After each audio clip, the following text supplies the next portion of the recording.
there's a part of all humans that respond on a visceral and emotional level to being threatened.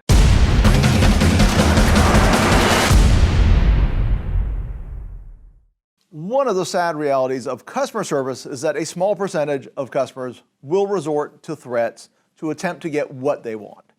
Now, the reasons vary. Perhaps the customer is exasperated and they're lashing out. Perhaps the customer hasn't gotten what she wants and is escalating it to see if you will back down. Perhaps the customer is just not a very nice person and likes to threaten people. Now, once someone threatens you, it changes the dynamic of the conversation. In fact, depending on the severity of the threat, it might actually end the conversation. So in this video, I'm going to walk through some typical threats you will face on the front lines of customer service and give you some helpful hints for addressing these situations. Now, my goal is not just to show you how to address these threats, but also to put these threats in perspective. I want you to see that most threats, not all, but most, you receive in customer service really aren't that threatening. Okay, here's the first one. I'm going to take my business down the street. This threat amounts to nothing more than stating the obvious, as this is the implied threat in every customer service encounter. When a customer voices it, is because the customer is not getting what she wants from the conversation and has resorted to actually saying what you both already know. Now, unless stuck due to contractual or switching barriers, unhappy customers tend to go elsewhere. Here are two good options for addressing this threat. First one is this: ignore it. If you think the threat was just mentioned as part of a larger offloading of feelings, then just don't go there.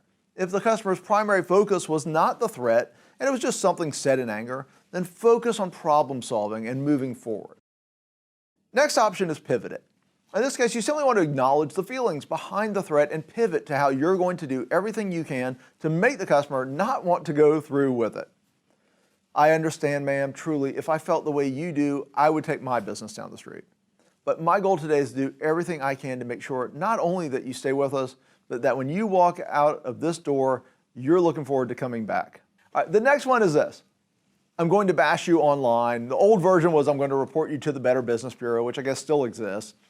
These two threats are sort of first cousins, right? And they're really the most common that are leveled at businesses nowadays. Consumers understand their ability to use the internet to threaten a company, even if they vastly overestimate its power in the case of a simple customer service disagreement. Now, making good on online threats costs nothing in money and takes even less time. But the good thing is, like many things in life, the more rare something is, the more valuable it is. And online comments might be one of the least rare things on earth.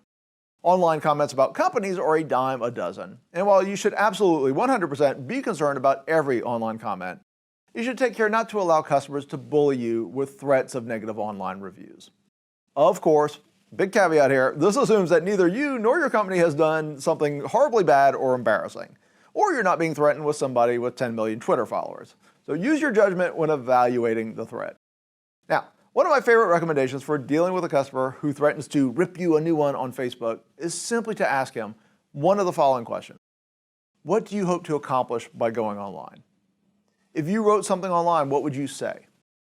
Your reply to whatever his answer might be is then simple. My goal is to help you accomplish that right now. I want to help you fix every one of those challenges so that when you leave here today, the only thing you have left to write about is how much you love it here.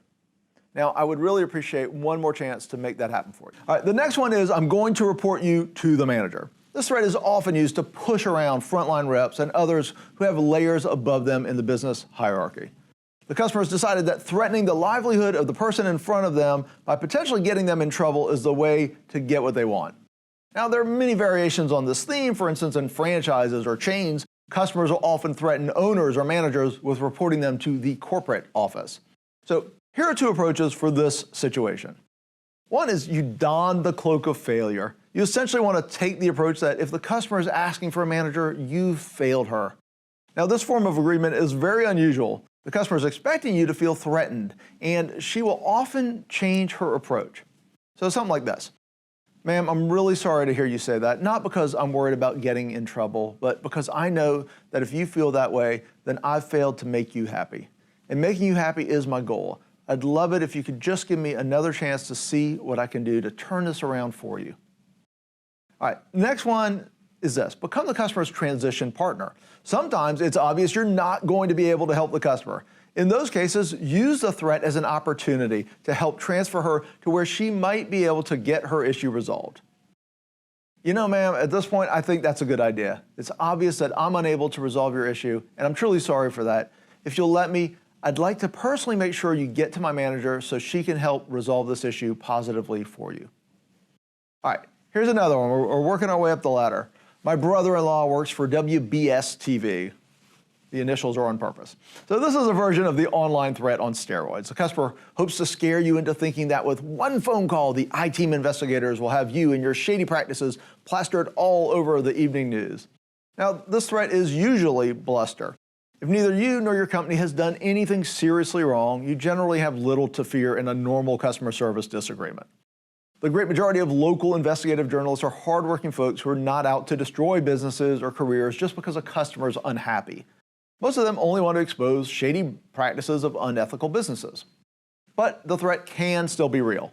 Not all reporters are ethical in these matters, and even the ones who do not have an axe to grind are extremely overworked. Some will simply go for the easy sensationalism and will not take the time to thoroughly fact-check a story before making the business look bad.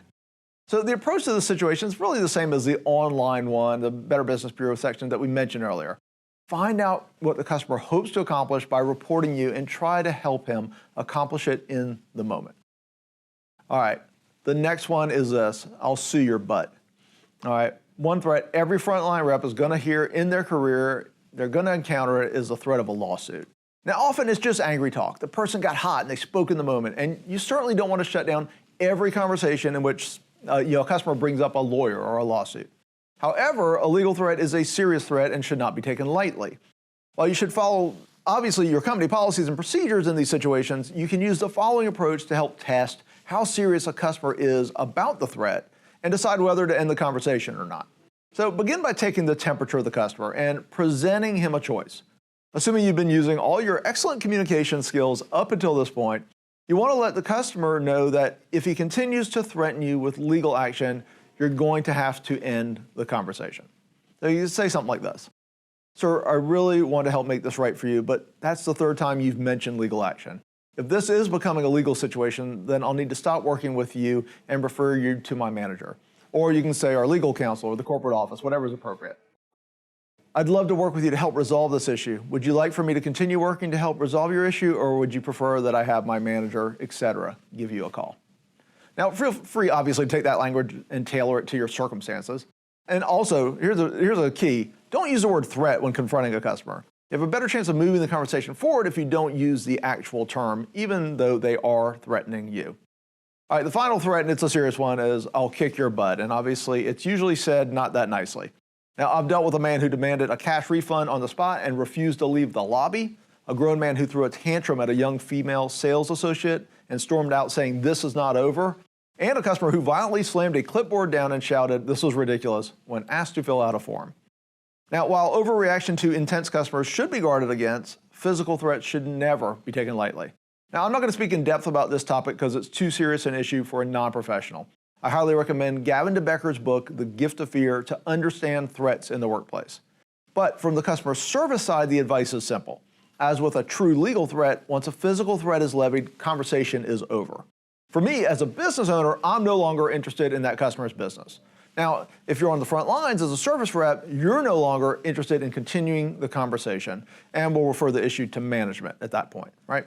So to end the conversation, I'll let the customer know she's crossed the line by threatening me, and I'm ending the conversation. Use your judgment how to do this based on the situation, but in the vast majority of circumstances, a physical threat should never be tolerated.